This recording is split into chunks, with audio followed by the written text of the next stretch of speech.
Hello guys, and welcome back to my channel. So in today's video I will be sharing with you how I made this basmati shrimp fried rice.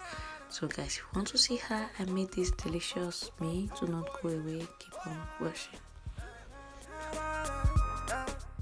So here are the ingredients I'll be using for my fried rice. Here I have my mixed vegetables, frozen ones. Here I have my stock cube, my garlic, my aromats, black pepper. Here's the basmati rice I'll be using. Here is my blended onion and pepper. For those of us who don't like onion, I blend my onion. Here's the little shrimps I'll be using. It's not much. This is what I have left in the house. And here is just some kind of Maggi seasoning. Here I have my extra virgin olive oil. You can use vegetable oil, salt, and here is the chicken I'll be using. So first, I want to show you how I made my basmati rice, as in prepared my basmati rice in order for it not to stick together. I have the video on my channel also, so you can check it out, but I'm just going to show you a preview here. So after my basmati rice is ready, I'm going to start making the sauce for the fried rice. Put oil, pour in my shrimps. I like to stir fry my shrimps, it's very important for me.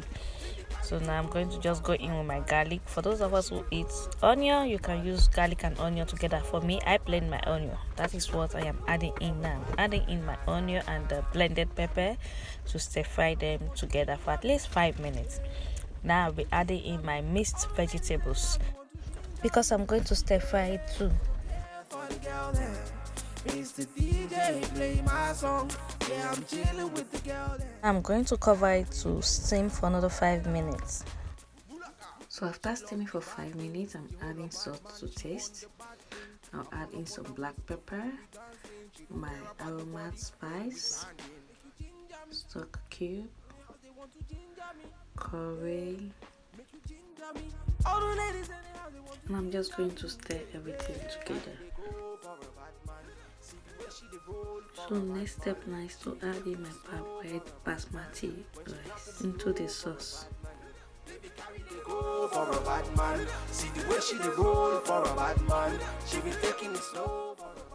Then I'm just going to mix everything together, just like this.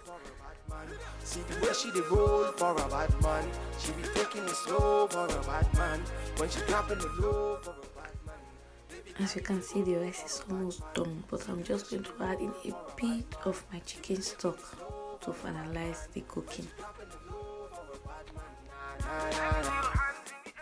After adding the chicken stock, I'm just going to turn everything together and allow it to cook for another 5 minutes.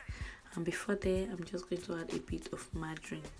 Well, this is optional. Not everybody like adding margarine or butter. It's your choice. 5 minutes later, and our basmati fried rice is ready. Yes guys, this was really tasty. Guys, we've come to the end of this video. I do hope you find this video helpful. Please, if you do, don't forget to like, share, comment and subscribe to my channel.